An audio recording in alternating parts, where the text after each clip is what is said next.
अस्सलाम वालेकुम एवरीवन, कैसे हैं आप सब लोग। तो आज हम स्टार्ट करने जा रहे हैं ENG 502 फाइनल टर्म का फर्स्ट लेसन है। ये लेसन नंबर 22। स्टार्ट करते हैं सिंटैक्स से। Topic number 123 introduction. ओके, तो वर्ड यहाँ पे सिंटैक्स है। सिंटैक्स वर्ड जो है वो कहाँ से लिया गया है? ग्रीक से लिया गया है, ठीक है, जिसका मतलब होता है पुटिंग टुगेदर। यहाँ पे आपने क्या करना होता है, सिंटैक्स के अंदर स्टडी करनी होती है कि अरेंजमेंट किस तरह से होगी, ठीक है। जो हम लैंग्वेज बोल रहे हैं उसका ऑर्डर किस तरह से अरेंज होगा। ये जो है अरेंजमेंट होती है एलिमेंट्स की लीनियर स्ट्रक्चर में, ठीक है, स्ट्रेट स्ट्रक्चर में, जिसके अंदर सिंटैटिक स्ट्रक्चर भी आ जाता है। ओके, ये सारी चीज़ें क्या है हम आगे पढ़ेंगे। यहाँ पे बात की जा रही है सिंटैक्स के अंदर। जैसे यहाँ पे एग्जांपल ले लें प्रीपोजिशनल फ्रेज की, ठीक है। तो इंग्लिश के अंदर जो प्रीपोजिशंस होते हैं उन्हें नाउन फ्रेज के साथ जो है कंबाइन किया जाता है या फिर अरेंज किया जाता है, और जो नाउन फ्रेज है वो जो है आर्टिकल के साथ भी अरेंज होता है, ठीक है। यहाँ पे देख ले, English consist of a preposition followed by a noun phrase and a noun phrase consist of an article, ठीक है। यहाँ पे एग्जांपल दी हुई है नियर लंडन, ठीक है। तो ये जो नियर लंडन है वो करेक्ट है। अब यहाँ पे आर्टिकल की बात की हुई है। अब लंदन के पास हमने आर्टिकल क्यों नहीं लगाया? Because it is a proper noun, ठीक है।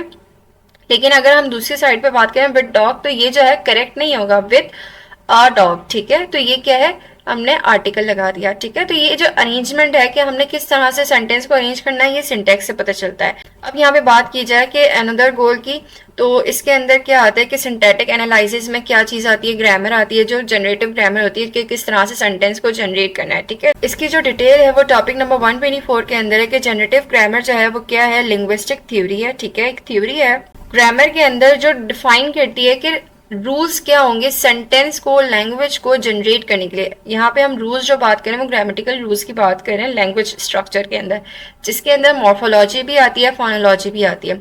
Okay, so this generative grammar theory was defined by Chomsky, ठीक है। चॉम्स्की ने जो है ट्रांसफॉर्मेशनल ग्रामर थ्योरी दी थी, जो क्या कर रही थी, अपोज कर रही थी बाकी थ्योरी से जो पहले दी हुई थी, जैसे कि स्ट्रक्चरल थ्योरी, ठीक है।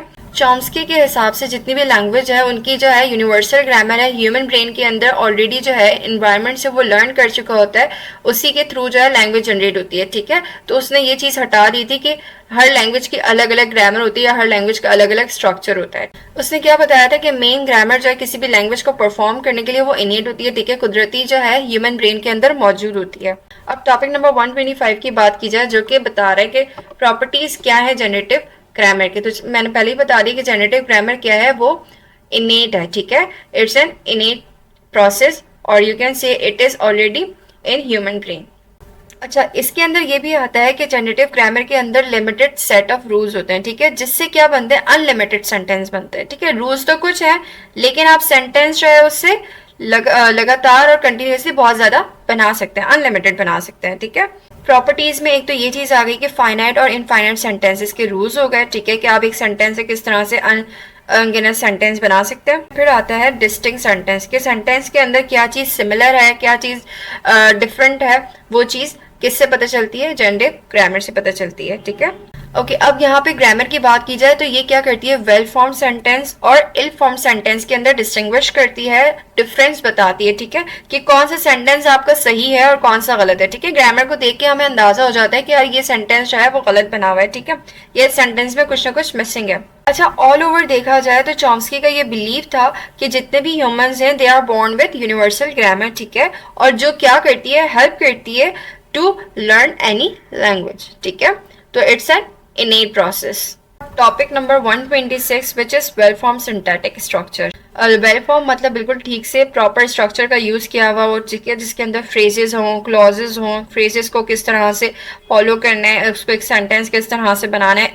एक तो वेल फॉर्म हो गया जिसके अंदर बिल्कुल करेक्ट ग्रामर है, एक होता है इल फॉर्म सेंटेंस जिसके अंदर ग्रामर का प्रॉपर यूज नहीं किया जाता, ठीक है। इसे जो है एक मरतबा रीड कर लिएगा। अगर सेमेंटिकली की बात की जाए, सेमेंटिकली क्या होता है कि आप किसी भी लैंग्वेज को आप जो भी सेंटेंस बोले उसका क्या मतलब निकल रहा है, ठीक है। तो उसका मतलब कैसे हमें पता चलेगा, जब वो सेंटेंस प्रॉपर जो है बोला जाएगा, उसका प्रॉपर जो है बताया जाएगा, ठीक है। अब फाइनाइट नंबर ऑफ रूल्स की बात करते हैं, टॉपिक नंबर 127। तो जो इसका कोर आइडिया है, मेन आइडिया है, वो ये है कि फाइनाइट सेट्स ऑफ रूल्स जो है वो क्या करता है, फाइनाइट सेट्स ऑफ वर्ड्स बनाता है, और फाइनाइट सेट्स ऑफ वर्ड्स क्या बनाएगा, वो इनफाइनाइट नंबर ऑफ सेंटेंसेस बनाएगा, ठीक है। आपके पास बहुत सारे अल्फाज हैं, बहुत सारे अल्फाज हैं, आप उन अल्फाजों को जोड़ तोड़ के एक जो है प्रॉपर सेंटेंसेस बना सकते हैं, ठीक है। ओके, यहाँ पे जो है इंग्लिश लैंग्वेज दिए हुए हैं, ठीक है। 2010 के अंदर उन्होंने स्टेटमेंट दी थी, उन्होंने क्या स्टेटमेंट दी थी, उन्होंने कहा था कि जितने भी अगर प्रैक्टिस की बात की जाए तो जितने भी नंबर ऑफ सेंटेंसेस हैं वो क्या होते हैं, फाइनाइट होते हैं, ना कि इनफाइनाइट होते हैं। ठीक है, ओके अगर आप इस टॉपिक के की पॉइंट्स देखें तो वो की पॉइंट्स क्या होंगे, वो की पॉइंट्स ये होंगे कि एक लैंग्वेज के अंदर इनफ सेंटेंसेस होते हैं, ठीक है, इतने सेंटेंसेस होते हैं कि जिसके थ्रू जो है ह्यूमन की नीड्स फुलफिल हो जाए, मतलब ह्यूमन उससे अपनी नीड्स भी बताते हैं, ठीक है, अपने आइडियाज भी एक्सप्रेस करते हैं। Okay now topic number 128, recursion. Recursion क्या होता है, ये एक रूल होता है जिसके अंदर रिपीटेशन आती है, इसके अंदर एक कैपेसिटी होती है, वो क्या होती है कि वो एक जनरेटिव ग्रामर सेंटेंस या फिर जनरेटिव स्ट्रक्चर सेंटेंस बना सकता है। ठीक है, जैसे यहाँ पे आपको एग्जांपल दी हुई है, the gun was on the table, ये सिंपल सेंटेंस है। ठीक है, अब हम इसके अंदर और चीजें ऐड करते हैं, जैसे कि देख लें हम उसके अंदर लोकेशन ऐड कर दें, the gun was on the table near the window.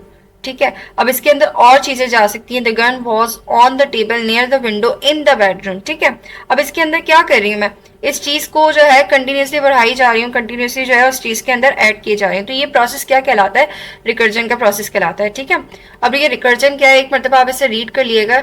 Okay तो इसका की पॉइंट देख लिया, रिकर्जन क्या होता है, रिकर्जन ये होता है कि एक सेंटेंस के अंदर भी एक और सेंटेंस हो, फिर उस सेंटेंस के अंदर एक और सेंटेंस हो, तो ये जो रेपिटेशन हो रही है ना सेंटेंस को फॉर्म करने के लिए, उसे हम रिकर्जन कहते हैं। ठीक है, इसका भी ग्रामर के अंदर फीचर होता है।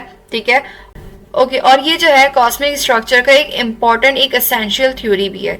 ओके इसी के साथ हमारा लेक्चर कंप्लीट होता है। अगर लेक्चर अच्छा लगा हो तो लाइक करना मत भूलेगा, and don't forget to subscribe. अल्लाह हाफिज।